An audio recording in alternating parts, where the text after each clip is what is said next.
নমস্কার, আমি অঞ্জনা আর কঙ্কনা আছে ওদিকে স্নান করছে আজকে। আর আমাদের পরিবারে তোমাদের সবাইকে স্বাগত জানাচ্ছি। আজকে আমার সকাল সকাল স্নান হয়ে সব কাজ হয়ে গেছে। রান্না একটু বাকি আছে, খানিকটা হয়েছে, একটু বাকি রয়েছে, সেটা এখন করব। আর শন্টি যাবে আজকে কলেজে, ওদের অ্যাডমিট দেবে। তো শন্টি বললো যে খেয়ে যাবে না, এসে খাবে। 12টা বাজে, ওদের 12:30 থেকে দেবে অ্যাডমিট 4টে পর্যন্ত। তো বললো মা সকাল সকাল গিয়ে নিয়ে চলে আসি অ্যাডমিটটা, এসে খাবো। এবার ঠিক আছে, তাহলে তাড়াহুড়ো আর করবো না। সকালবেলা যেটুকুনি রান্না হয়েছে, ডাল ভাত এইসব রান্না হয়েছে, ভেবেছিলাম যদি খেয়ে যায় তাহলে একটা ডিমের পোস্ট টোস্ট করে দেবো, অল্প একটু খেয়ে যাবে। তো খেয়ে যাবে না যখন, তখন আমি আর তাড়াহুড়ো কিছু করছি না। তা এখন আজকে তাড়াতাড়ি করে সকালবেলা, ওই জন্য আমি তাড়াতাড়ি ঠিক নয়, এই একটু আগে স্নান করে কাজ হয়ে গেল। স্নান করলাম, কাজ করে পুরো ঘেমে যাই এমনিও, তাই স্নানটা করে নিলাম। করে এবার পনিরটা রান্না করব। পনির কেটে সব সবজি টবজি কেটে সব গুছিয়ে রেখে এসে এবার শুধু পনিরটা রান্না করব। শন্টি বেরিয়ে যাবে ভাবলাম তারপরে রান্না করি। তো শন্টি বেরোতে এখনও একটুখানি দেরি আছে। বললো সে 12টা 12:30 নাগাদ বেরোবো, এখন 12টা বাজে। তো ও স্নান করবে, আস্তে আস্তে রেডি হবে, চুল শুকাবে। তো আমি ভাবলাম ততক্ষণ আমি রান্নাটা বসিয়ে নিই। ফালতু বসে দেখি কী করবো, করে নিয়ে তারপরে বসবো। কাজ করে থাকলে বসে থাকতে কেমন একটা লাগে না। আর আজকে যখন সব মোটামুটি হয়ে গেছে, ওইটুকুনি করলে রান্নাঘরটা পরিষ্কার করবো আর গ্যাস ট্যাসগুলো মুছবো আর কড়াইটা মেজে ফেললেই আমার কাজ কমপ্লিট হয়ে যাবে। তারপর শন্টি আসবে, একসাথে খাবো। ততক্ষণ বসে ফোন ঘাঁটি বা ইউটিউব দেখি, ফেসবুক দেখি, খানিকটা সময় নিজের জন্য পাওয়া যাবে। তো ওই জন্য আজকে করিনি তাড়াতাড়ি। সকালবেলা কাজটা তাড়াতাড়ি হয়ে গেলে না, এই একটা সুবিধা। আর তো এক দিনে একটু দেরি হয়ে যায়, সব করতে করতেই ধরো 1টা 2টো বেজে যায়। আজকে সেটা 12টার মধ্যে ধরো কমপ্লিট হয়ে যায়। এবার রান্না করতে ধরো আধ ঘন্টা মতো আর লাগবে।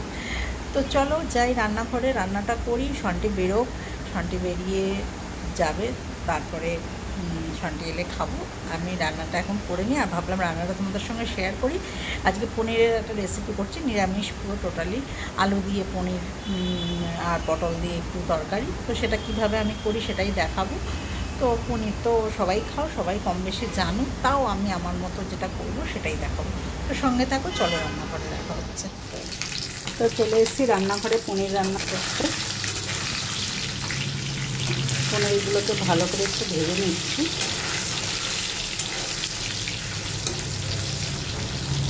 ভেজে নিয়ে না, এই পাশে গরম জল বসিয়েছি, এর মধ্যে তুলে দেবো। এখানেও কিছু পনির আছে, সবগুলো ভেজে নিই। এখানে আলু পটল কাটা আছে, আর এখানে মশলাটা পেস্ট করবো। পরে বলছি কী কী আছে কি না আছে, পনিরটাকে ভেজে দিই। এবার দেখো পনিরগুলো পনিরটা ভেজে আমি জলের মধ্যে দিয়ে দিয়েছি, গরম জলে ভিজিয়ে রেখে। এই জলটাই আবার তরকারিতে ইউজ করবো, জলটা ফেলবো না। আর এখানে আলু পটলটা আমি ভেজে নিচ্ছি ভালো করে। আর এখানে একটা পেস্ট করেছি, পেস্টের মধ্যে আছে হচ্ছে একটু কাজু, জিরে গুঁড়ো, টমেটো, কাঁচা লঙ্কা আর গোটা গরম মশলা। এই কটা দিয়ে আমি ভালো করে পেস্ট করে রেখেছি। এবার কাজু না থাকলে নাও দিতে পারো, আমার ছিল বলে দিয়েছি। চালমগজও দিতে পারো থাকবে, আমার চালমগজ ছিল না, শুধু কাজু ছিল তাই দিয়েছি। এবার এগুলোকে একটু খুব ভালো করে ভাজবো, তারপরে আবার দেখাচ্ছি। যার সন্টি আবার কলেজে বেরোবে, রেডি হয়ে যাবে। তো দেখো এখানে পটল আর আলুটা ভালো করে ভেজে তুলে রেখেছি। এবার ওই তেলে আমি একটুখানি চিনি ফোড়ন দিয়ে দিয়েছি। দিয়ে দেখো একটু লাল লাল হচ্ছে যেটা, আমি এবার দিয়ে দেবো মশলাটাকে।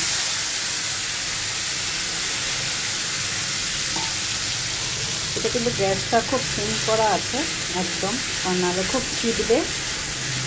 আর এটা আস্তে আস্তে মশলাটাকে কষাতে হবে, কারণ কাজুটা একটু আঠালো টাইপের, তো তাড়াতাড়ি আঠা হয়ে যাবে। কিন্তু জিরে টিরে যেগুলো আছে, টমেটো, নাহলে আস্তে আস্তে না কষলে কাঁচা গন্ধটা কিন্তু থেকে যাবে।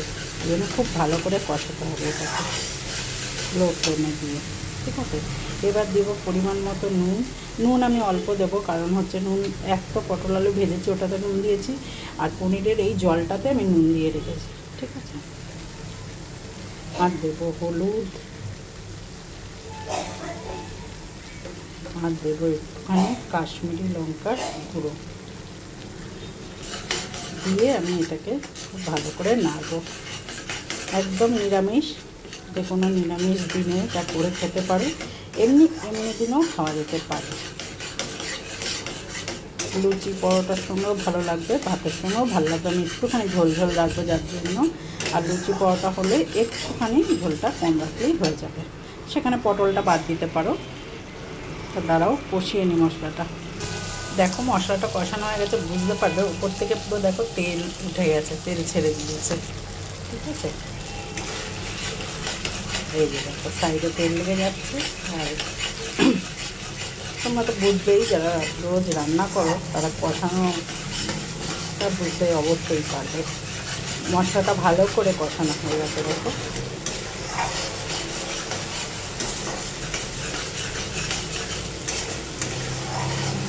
এক হাতে ধরে না অসুবিধা হয়, কিন্তু কিছু করার নেই, করতেই হবে এক হাতে ধরেই।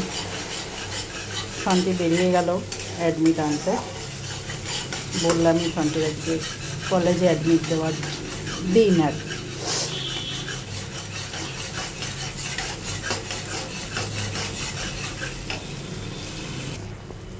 দেখুন মশলাটা কষানো হওয়ার পর আমি আলু পটলগুলো দিয়ে দিয়েছি। আলু পটল একটু নাড়াচাড়া করা হয়ে গেছে, এবার আমি এই পনিরগুলো দিয়ে দেবো। আচ্ছা, জলে ভিজিয়ে রেখেছি দেখো, তার কারণটা তোমরা যারা করো তারা তো জানোই, যারা এখানটা রাখছি তো যারা করো তারা জানো, বললামই। যারা করো না দেখো পনিরটা কত সফট হয়ে যায়, দেখো পুরো সফট পনির। আর না হলে না একটু শক্ত শক্ত হয়ে যায়। তো জলে এরকম ভিজিয়ে যদি রাখো একটু গরম জলে, ফুটন্ত জলেই আমি রাখি। আর নুন দিয়ে দিলে পুরো নুনটাও ভালো করে ঢুকে যায়। তো তারাও পনিরটা আমি দিয়ে দিই। তো দেখো পনিরগুলো দিয়ে দিয়েছি আর জলও দিয়েছি, জল সবটা লাগেনি, এইটুকুনি রেখে দিয়েছি আর দিয়েছি। এবার এটাকে একটুখানি কমিয়ে আমি একটু ঢাকা দিয়ে দেবো, যাতে আলু টালুগুলো ভালো করে সেদ্ধ হয়ে যায়। তারপরেই হয়ে যাবে পনিরটা রান্না করা। তো একটু ফুটতে দিই। হয়ে গেল দেখো পনির আলু পটলের তরকারি নামিয়ে দিয়েছি। একটু ঝোল ঝোল আমি রেখেছি, কারণ শান্তি একটু ঝোল খেতে ভালোবাসে বলে। আর পনিরটাও টেনে, যদিও টানবে না কারণ আমি জলে ডুবিয়ে রেখেছিলাম, তাও একটু ঝোল ঝোল থাকলে খেতে ভালো লাগে। তো চলো আর বাদবাকি কাজগুলো রান্না করে চলে এলাম ঘরে। পনির হয়ে গেল, নামিয়ে দিলাম। তো শান্তিও বেরিয়ে গেছে। তো এখন ফ্রি টাইম পুরো। কিন্তু একটা বড় ভুল হয়ে গেছে জানো তো, এটা না জেনেই হচ্ছে, সেটা হচ্ছে পটল নাকি আর খাওয়া যাবে না।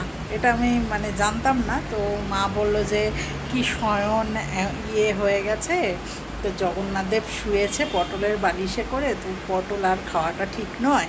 তো আমি তো করে ফেলেছি, বলে ঠিক আছে করেছো যখন খাও, এরপরে আর করো না।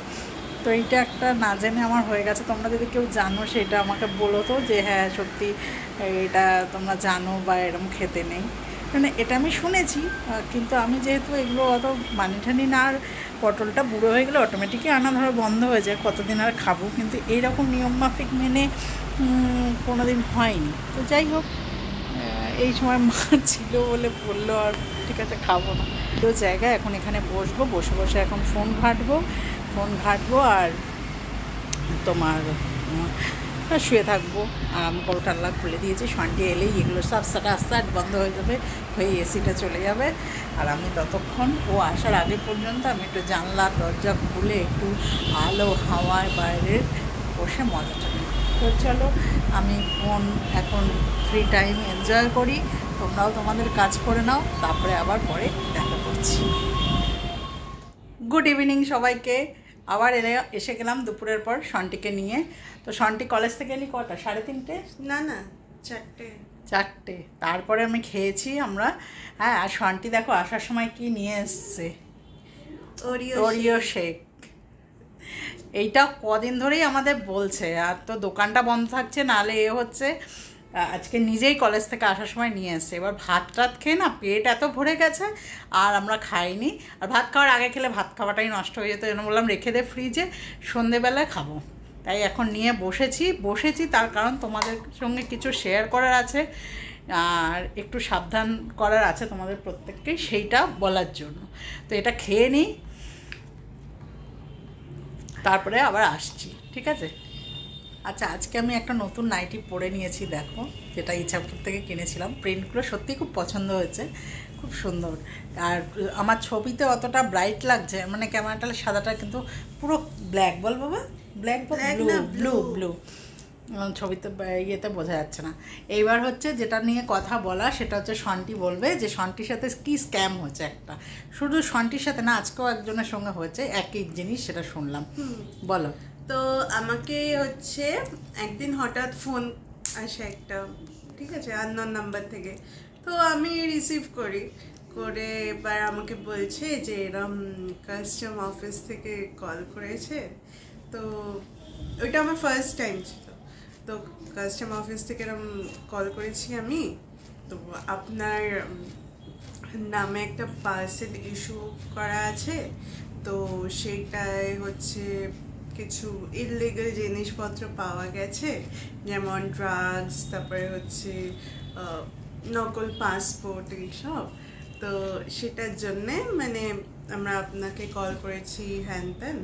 তো এবার আমি যেহেতু ফার্স্ট টাইম, তো আমি তো একটুখানি হয়েছি, তাও আমি বোঝাইনি, কারণ আমার যেটা মনে হয়েছে যে কাস্টম অফিসাররা কোনো দিন এরমভাবে কাউকে কল করে না।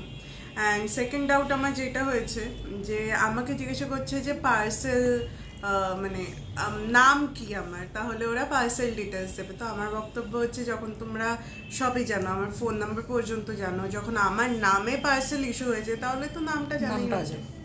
তো আমার ডাউট হয়, তো আমি তো ঝগড়া ফগড়া করে ফোন রেখে দিই। তো ও হ্যাঁ, আমার হ্যাঁ না, ওটা পরে, যাই হোক, ওইটাই আমি ঝগড়া টগড়া করে রেখে দিই। বলছি আমাকে শেখাতে আসবেন না, আমি নিজে ল স্টুডেন্ট। তো বেশি বলছে, হ্যাঁ আপনি কোন ইয়েতে ল পড়ছেন, কোন লয়ার, আপনার বাবা কোথায়, মানে এত কৈফিয়ত তো আমি আপনাকে দেবো না। যাই হোক, বেশি বলতে আসবেন না আমাকে। আমি ফোনটা রাখলাম বলে আমি রেখে দিয়েছি, ভালো কথা। এবার আরেকদিন ফোন করেছে, এবার যেই আননোন নাম্বার থেকে, অবভিয়াসলি আর সেম নাম্বার নয়, আলাদা হয়। তো আমি ফোনটা রিসিভ করে এবার যেই বলে যে কাস্টম, আমি বলছি ও আচ্ছা 1 মিনিট, তার মানে আমার নিশ্চয়ই আমার নামে একটা পার্সেল আছে। বলছে হ্যাঁ। আমি বললাম আমার নামে নিশ্চয়ই ওই যে পার্সেলটা আছে ওতে নিশ্চয়ই আপনারা IDX এইসব ড্রাগস পেয়েছেন, প্লাস আমার নকল পাসপোর্ট পেয়েছে। বলছে না, সবসময় কি ফেক কল আসে নাকি সবার কাছে? তাহলে আচ্ছা ঠিক আছে, আসে না তো আপনি ফোন রাখুন। বলছি ঠিক আছে, অ্যারেস্ট ওয়ারেন্ট পাঠাবো আপনার বাড়িতে। আমি বললাম পাঠান।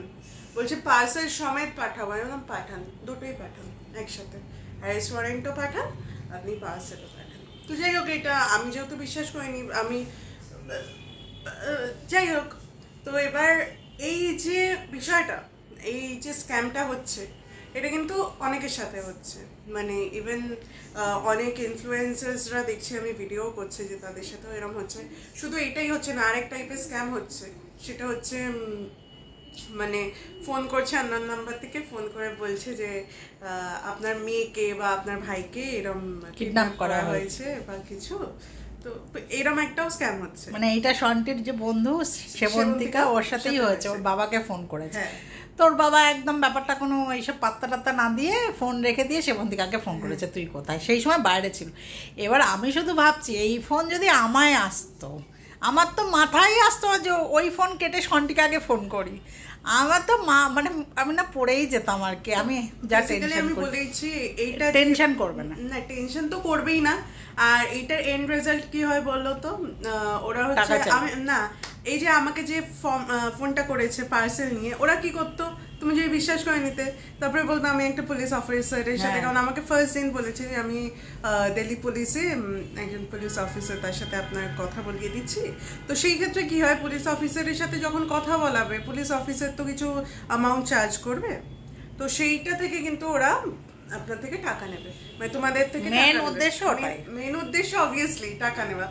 সেকেন্ড হচ্ছে এই যে স্ক্যামটা যেটা সেবন্তিকার সাথে হলো, এটাও কিন্তু টাকা নেওয়ারই। এই যে ধরো আপনার মেয়ে কিডন্যাপ হয়েছে, কিডন্যাপ হলে কি চায় মানুষ? টাকা দিলে আমি আপনার মেয়েকে ছাড়বো, তাই তো? Common sense. তো সেটাই বলবো।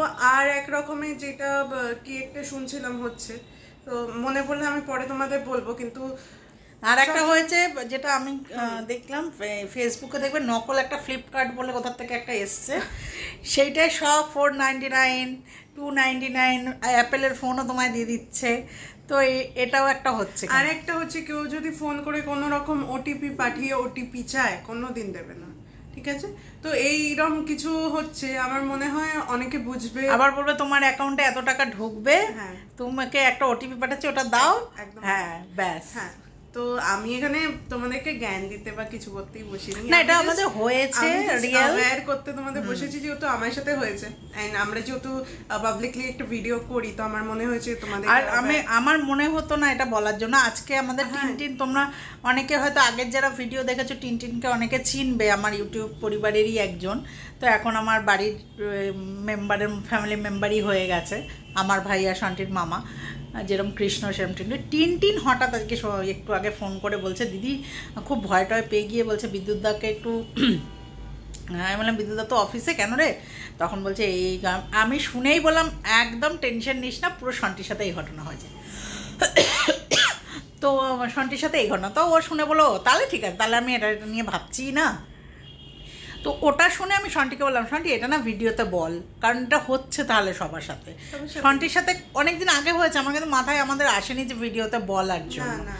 আজকের এই ঘটনাটাই আমাকে ইয়ে করলো যে আমি বললাম শান্তি তুই বল, কারণ অনেকে প্যানিক হতে পারে, আমার মতন লোক যারা আছো, যারা টেনশন একদম মানে রাখতে পারো না ইয়ে করে, তাদের কিন্তু এটা শুনলে সত্যি একটা কি বলে সেকেন্ড যেটা বললাম যে ওই কিডন্যাপিং এর ওটা, তো ওটা যদি ওরকম কোনো কল আসে তোমরা বুঝে তো যাবেই, আর যদি না বোঝো অবভিয়াসলি ওদের সাথে কোনো রকম কথা না বাড়িয়ে ফোনটা কেটে যার বিষয় বলা হচ্ছে তাকে একটা ফোন করো। আর সে যদি বাড়িতে থাকে সেটা তো আরোই ভালো, আর যদি না থাকে তাহলে অবভিয়াসলি তাকে কল করো। প্যানিক করবে না কোনো রকম ভাবে, একবার ফোন নাও ধরতে পারে তারপরে আবার করবে। আর এইরকম ভাবে কিন্তু ফোন আসে না, মানে কাস্টমার অফিসে কিন্তু কোনোভাবে এরমভাবে ফোন করে না, কোনো দিন কোনো পাবলিক এরমভাবে ফোন করা হয় না। হ্যাঁ যদি এবার আমি তো ভেবে রেখেছি পরের বার যদি ফোন করে, আমি ওই গভর্নমেন্টের গাইডলাইনসগুলো পড়ছিলাম, তো ওখানে বলেছে যে ওদের সাথে একদম মানে কথা বলতে না, কথা বলতে অবভিয়াসলি কথা বলে ওদেরকে বলবে যে ঠিক আছে সব বিশ্বাস করছি, আমি এক কাজ করুন আপনি আমাকে ইআইসি নাম্বারটা বলুন, মানে হচ্ছে ইআইসি নাম্বার হচ্ছে একটা নাম্বার থাকে পার্সেলের যেটা, তো সেইটা জানবে, মানে ওদেরকে বলবে আপনি আমাকে ইআইসি নাম্বার বলুন, ওরা বলতে পারবে না কারণ ওটা রিয়েল নয়। তো এরকম অনেক কিছু বিষয় আছে। তো যখনই দেখবে প্রথমে একটা কম্পিউটারাইজড কল আসে, কম্পিউটারাইজড কলটা বলে যে ট্রান্সফার করা হচ্ছে একজন কাস্টমার অফিসারের কাছে, তখনই বুঝে যাবে ওটা ফেক কল, একদম বিশ্বাস করবে না এইসব। তো এটাই বলার ছিল। আর প্লিজ মার মতো যদি কেউ হও প্যানিক করো না, সত্যি এটা ওই জন্যই আমি বলতে বললাম, কারণ আমার মতো লোক তো আছে নিশ্চয়ই, আমি তার একাই নই, পিসি নই যে এত টেনশন করি। শান্তি একদিন ফোন অফ বন্ধ করে পড়ছিল, আমি সে টেনশনে আমি ঘেমে নিয়ে আমার স্ট্রোক হয়ে যাওয়ার মতো হচ্ছিল। যাই হোক, তো সেই সব টেনশন নেবে না। তো এটাই বললাম, যেহেতু আমাদের বাড়িতে একদম খোদ আমাদের হয়েছে বলেই আমরা বলতে পারছি কথাটা, লোকের মুখ থেকে শুনলে হয়তো আমি এতটাও আমি ভিডিওতে বলতাম না। তো এইটুকুনি আজকে বলার ছিল, বলে দিলাম, সাবধান করে দিলাম প্রত্যেকে সাবধান হয়ে যাও, যে কোনো সময় যে কোনো ফোনেই তোমাদের আসতে পারে, কোনো কিছু ব্যাপার নয়। তো এটাই হচ্ছে ব্যাপার, প্রচুর জ্ঞান দিচ্ছি দুদিন ধরে, কালকে স্কিন কেয়ার নিয়ে, আজকে এটা নিয়ে, জ্ঞানের পর জ্ঞান হয়ে যাচ্ছে। যাই হোক, সেটা জ্ঞান দিচ্ছি আর কি, জ্ঞান প্রচুর হয়ে গেছে, এখন কোথাও তো দিতে হবে, তার জন্য দিয়ে দিচ্ছি। আর চৈতালিদি বলেছে ডিমটা দেখে দারুণ লেগেছে, মনে হচ্ছে খুব টেস্টি হয়েছে খেতে। সত্যি দিদি খুব টেস্টি হয়েছিল, কেন কি না দেখো রসুন ছিল না, বললাম রসুন নষ্ট হয়ে গেছে, আদা ছিল না, ঠিক আছে, টমেটো ছিল না, শুধুমাত্র পেঁয়াজের ওপর এর ওপর, মানে কিন্তু খুবই টেস্টি হয়েছিল ডিমটা, মানে চেটে পুটে খেয়েছি আমি, 2টো ডিম খেয়েছি বললামই, তো খুব ভালো হয়েছিল। তোমার কমেন্টটা দেখে আমার মনে হচ্ছে তুমি একদম মনের কথাগুলো লিখেছো আমাদের, খুব সুন্দর হয়েছিল। থ্যাংক ইউ সো মাচ সবাই আমাদের এভাবে পাশে থাকার জন্য, সত্যিই তোমাদের থ্যাংক ইউ। তো আজকে ভিডিওটা এখানেই শেষ করছি। আজকে ভিডিওটা যদি ভালো লাগে তাহলে অবশ্যই লাইক করো, শেয়ার করো, আর কমেন্ট বক্সে কমেন্ট করে জানিও, আর সাবস্ক্রাইব করো মি অ্যান্ড মাই ডটার। তো আজকের মতো টাটা, গুড নাইট, সবাই খুব ভালো থেকো, সুস্থ থেকো, আর আমাদের সাথে থেকো, পাশে থেকো। আর হচ্ছে কি বলতে গেল, ও আর কিছু বলার নেই, টাটা।